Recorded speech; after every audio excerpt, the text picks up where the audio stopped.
Kembali lewat seal kita yang temanya adalah karang dan ombak ya. Dan moto sealnya adalah kebenaran Tuhan tidak pernah berubah. Tema seal kita adalah karang dan ombak. Dan moto sealnya adalah kebenaran Tuhan tidak pernah berubah gitu ya. Puji Tuhan ya, ini satu tema yang baik sekali untuk kita semua. Nah, karena itu hari ini saya mau mengajak Bapak Ibu untuk melihat kebenaran firman Tuhan. Kita renungkan bersama-sama yaitu dari Roma 10 ayat 3.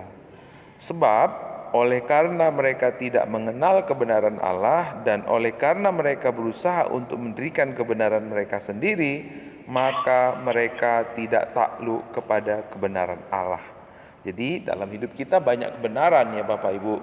Kebenaran dari dunia ini, ada kebenaran dari pribadi kita, ada kebenaran dari satu negara, ada kebenaran dari satu perusahaan, ada kebenaran dari sebuah komunitas gitu ya. Nah, tapi ketika kita berpegang kepada kebenaran dari dunia ini, itu yang membuat kita tidak takluk kepada kebenaran Allah gitu ya. Nah, makanya kita perlu melihat apa sebenarnya kebenaran Allah dalam kehidupan kita, karena kebenaran kita itu kebenaran yang dari dunia ini sifatnya berubah ya. Kebenaran yang dari dunia ini pasti berubah. Kebenaran waktu zaman Pak Karyadi masih muda atau Pak Herman masih belia, masih unyu-unyu gitu ya, nggak berlaku lagi di saat hari ini gitu ya. Nah, zaman dulu kan satu hal kebenarannya buat anak-anak muda ya, zamannya Pak Karyadi sama Pak Herman itu, kalau anak muda pakai celana panjang lalu bawahnya itu lebar, itu namanya celana kampak, itu keren. Itu keren gitu ya. Tapi zaman sekarang kalau pakai celana seperti itu, waduh, jadi canggung gitu ya. Bukan keren lagi kata. Karena kebenarannya udah berubah. Nah, sifat dari kebenaran yang dari manusia itu sifatnya berubah-ubah. Tapi ada satu kebenaran yang tidak pernah berubah Bapak Ibu, yaitu kebenaran dari Tuhan. Nah, kalau kita mau menjadi pribadi yang kuat, kokoh, dan tidak tergoyahkan, satu cuman rahasianya, berdiri di atas kebenaran yang tidak pernah berubah. Itulah namanya kebenaran mutlak, kebenaran sejati. Nah, kalau gereja kita mau gereja kita, anak-anak kita, keluarga kita menjadi pribadi yang kuat, kokoh, tidak tergoyahkan, kita harus memperkenalkan, kita harus berdiri di atas kebenaran yang tidak pernah berubah. Nah, Paulus ya mengingatkan jemaat-jemaat yang di Roma, kalau mereka tidak takluk kepada kebenaran Allah, mereka berdiri atas kebenaran diri mereka sendiri, maka mereka nggak pernah bisa berdiri atas kebenarannya Tuhan. Ya, kita nggak mungkin bisa menjadi pribadi yang kuat. Ya, kita nggak mungkin bisa menjadi pribadi yang kokoh. Ya, karena kebenaran dunia ini pasti berubah. Makanya kalau kita belajar perumpamaan yang Tuhan Yesus berikan, orang bodoh membangun rumahnya di atas pasir yang gampang rubuh. Orang pandai membangun rumahnya di atas batu yang kuat kokoh gitu ya. Jadi orang pandai atau orang bijak selalu akan memilih untuk membangun kehidupannya di atas dasar yang teguh.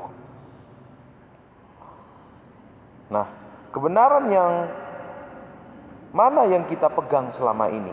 Dalam 2 Petrus 1 ayat 12 dikatakan, karena itu aku senantiasa bermaksud mengingatkan kamu akan semuanya itu, sekalipun kamu telah mengetahuinya dan telah teguh dalam kebenaran yang telah kamu terima. Nah, ada di sini kebenaran yang telah kamu terima. Dalam bahasa Alkitab King James Version, kata kebenaran di sini, kata kebenaran yang telah kamu terima itu terjemahannya present truth, ya. Present truth artinya kebenaran yang berlaku sekarang. Jadi ada kebenaran yang berlaku dulu tapi nggak berlaku sekarang. Itu semua kebenaran yang seperti ini sebenarnya sifatnya adalah sebagai tambahan. Kebenaran ini hanya sebagai tambahan, bukan inti. Ya, jadi ada kebenaran yang berlaku di zaman perjanjian lama, tapi nggak berlaku zaman sekarang.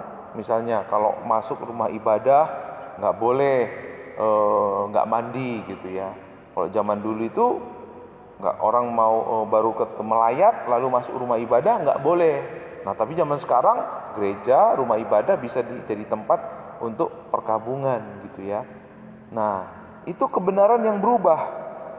Itu sebenarnya kebenaran yang sifatnya sementara ya. Misalnya lagi ya, di zaman Adam dan Hawa, Tuhan Allah bilang ke Adam Hawa, jangan kamu, semua buah dalam pohon ini bisa kamu makan dengan bebas, hanya pohon pengetahuan yang baik dan jahat tidak boleh kamu makan. Jangankan makan, raba buahnya pun kamu nggak boleh gitu ya. Nah itu kebenaran yang berlaku zaman Adam, tapi sekarang nggak berlaku lagi ya. Jadi kebenaran yang berlaku sekarang ini apa artinya? Apa itu kebenaran yang berlaku sekarang? Dalam Kejadian 12 ayat 2 sampai 3. Nah, Tuhan di sini bilang kepada Abraham. Waktu itu Tuhan memanggil Abraham, ya. Tuhan menjadikan Abraham umatnya. Lalu Tuhan bilang gini, aku akan membuat engkau menjadi bangsa yang besar dan memberkati engkau, serta membuat namamu masyhur, dan engkau akan menjadi berkat. Aku akan memberkati orang-orang yang memberkati engkau dan mengutuk orang-orang yang mengutuk engkau. Dan olehmu semua kaum di muka bumi akan mendapatkan berkat. Nah, ada di sini kata yang diulang-ulang, frase yang diulang-ulang. Kata apa Bapak Ibu? Aku akan. Ya. Kalau prinsip hukum Taurat apa? Kamu harus, nggak boleh, jangan. Tapi hukum yang Tuhan berikan ketika ia mengadakan perjanjian dengan Abraham, bukan Abraham yang melakukan, tetapi Tuhan yang melakukan. Aku akan. Ya. Nah, waktu kita percaya kepada Yesus sebagai Tuhan dan Juru Selamat kita ini adalah keturunan Abraham. Bapak, Ibu, Saudara dan saya yang ada di dalam Yesus Kristus, kita ini adalah keturunan Abraham. Artinya kita adalah umat yang mewarisi janji. Janji Tuhan kepada Abraham juga berlaku buat Bapak, Ibu, Saudara dan saya. Itulah kebenaran yang kita pegang. Bahwa Tuhanlah yang menjadikan kita umatnya. Dia yang memilih kita dari sekian miliaran orang di dunia ini untuk menjadi umatnya. Dia yang mati buat kita, berinisiatif, memberi yang terbaik, memberikan anaknya yang paling dia kasihi untuk mati di kayu salib untuk membenarkan kita. Itulah kebenaran Tuhan. Dia yang melakukannya. Bahkan dalam kita menghadapi tantangan hidup kita, keluarga, pelayanan, Dia yang memampukan kita. Apa kata Tuhan tadi? Aku akan memampukan Pak Karyadi. Aku akan memampukan Pak Herman menjadi saksi Tuhan dalam keadaan seperti apapun. Aku akan memampukan Tigan menang atas saat ini matanya yang mengalami sakit gitu ya. Aku akan memampukan, aku akan menjadikan indah, aku akan menjadikan luar biasa. Itulah kebenaran yang berlaku atas Bapak, Ibu, Saudara dan saya. Ya. Kebenaran. Kebenaran itu sering disebut apa? The covenant of grace. Perjanjian Allah tanpa syarat kepada kita.